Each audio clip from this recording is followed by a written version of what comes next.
Alors, considérons le programme linéaire suivant, où il faut maximiser z égale 2x1 plus x2 sous les contraintes moins x1 plus x2 inférieur ou égal à 1, x1 moins 2x2 inférieur ou égal à 2, et x1, x2 non négatif. Alors, ajoutons les variables d'écart aux contraintes. Donc, on a moins x1 plus x2 plus u1 égale à 1 pour la première contrainte, et x1 moins 2x2 plus u2 égale à 2 pour la deuxième contrainte, où u1 et u2 sont non négatifs. Pour le premier tableau du simplex, les variables de base sont u1 et u2. Et ici, on a x1, x2, u1, u2 et xb. Et les coefficients de z sont 2, 1, 0, 0. Et dans la base, on a 0, 0 pour u1 et u2. Alors, pour la première ligne, on a moins 1, 1, 1, 0 et 1. Et pour la deuxième ligne, on a 1, moins 2, 0, 1 et 2. Alors, les coefficients alpha j valent pour x1, 0 fois moins 1 plus 0 fois 1, c'est 0, 2 moins 0, c'est 2. 0 fois 1 plus 0 fois moins 2, c'est 0, 1 moins 0, c'est 1. 0 fois 1 plus 0 fois 0, c'est 0, 0 moins 0, c'est 0. Et pour U2, on a 0 moins 0 qui vaut 0. Et pour trouver la valeur de Z, pour le tableau initial, on fait 0 fois 1 plus 0 fois 2, qui donne 0. Alors, manifestement, la solution initiale n'est pas optimale. Il y a au moins un coefficient alpha j positif.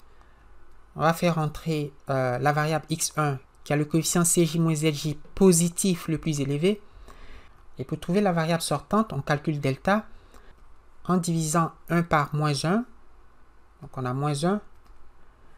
Et 2 par 1, ça fait 2. Et on va retenir pour delta le coefficient positif le plus petit.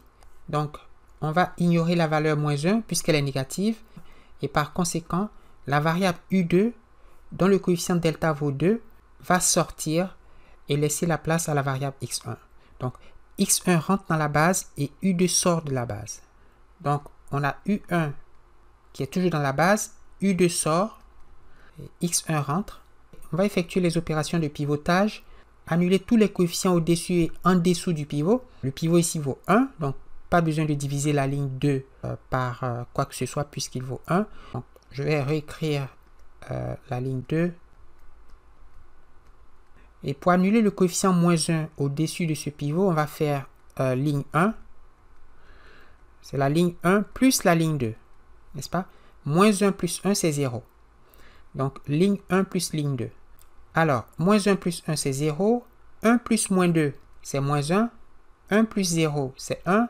0 plus 1, c'est 1. Et 1 plus 2, c'est 3. Alors, recalculons les coefficients cj-zj. Les coefficients de U1 et X1 dans l'objectif sont 0 et 2. Et par conséquent, le coefficient cj-zj de X1, bon, X1 est dans la base, donc on aura 0. U1 est dans la base, on aura donc aussi 0. Mais vous pouvez vérifier qu'on a bien 0.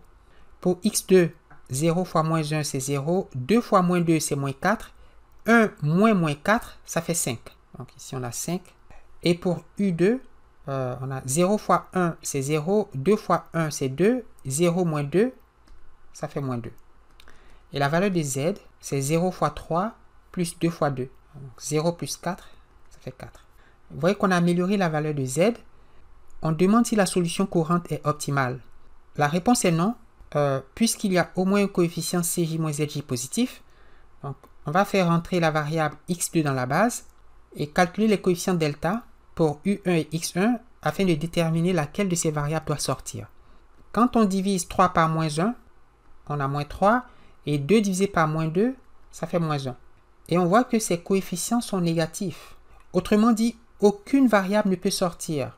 On peut améliorer la solution courante en faisant rentrer X2 dans la base et pourtant, ni U1 ni X1 ne veulent sortir. Eh bien, mes amis, c'est le signe que la solution est bornée à l'infini. On peut améliorer indéfiniment la solution optimale pour ce problème d'optimisation. On peut rendre la valeur de z aussi grande que l'on veut en choisissant x1 et x2 aussi grande que l'on veut. Et pour le voir, considérons l'analyse graphique. Donc, on a les contraintes 1 et 2. Pour tracer la première contrainte, on va prendre 2 points. On a moins x1 plus x2 égale à 1. Quand x1 vaut 0, x2 vaut 1. Et quand x1 vaut 2, moins 2 plus x2 égale à 1, on a x2 qui vaut 3. On a donc le point de coordonnées 0, 1, le point de coordonnées 2, 3. On a donc ce point ici et ce point. Et par conséquent, cette droite représente bien la première contrainte. Alors, on a moins x1 plus x2 inférieur ou égal à 1. On se demande si l'origine fait partie du demi-plan associé à cette contrainte. La réponse est oui, puisque moins 0 plus 0, c'est 0 qui est inférieur ou égal à 1. Le demi-plan cherché est celui-là. Pour la deuxième contrainte, on a x1 moins 2x2 égale à 2. Quand x1 vaut 2, et x2 vaut 0, puisque 2 moins 2x2 égale à 2, moins 2x2 égale à 0, x2 égale à 0. Et quand x1 vaut 4, x2 vaut 1. On a donc les points de coordonnées 2, 0 et 4, 1 pour la deuxième contrainte. Voyez, vous avez ici le point de coordonnées 2, 0 et 4, 1. Le point O fait-il partie de ce demi-plan? La réponse est oui, puisque 0 moins 0, c'est 0 qui est inférieur ou égal à 2. Donc, vu que 0 est dans le demi-plan, il faut assurer cette partie. On est dans le premier cadran, x1, x2 positif. N'est-ce pas donc? Et vous voyez que la région admissible, c'est donc cette zone. On note que cette région est non bornée. Elle s'étend à l'infini. Elle est projetée à l'infini. La région admissible est non bornée. On dit alors que l'optimum est rejeté à l'infini.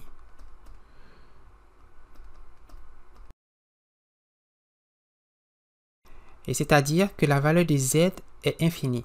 Ouais, ça ne veut rien dire de maximiser une telle fonction puisque on peut la rendre aussi grande que l'on veut.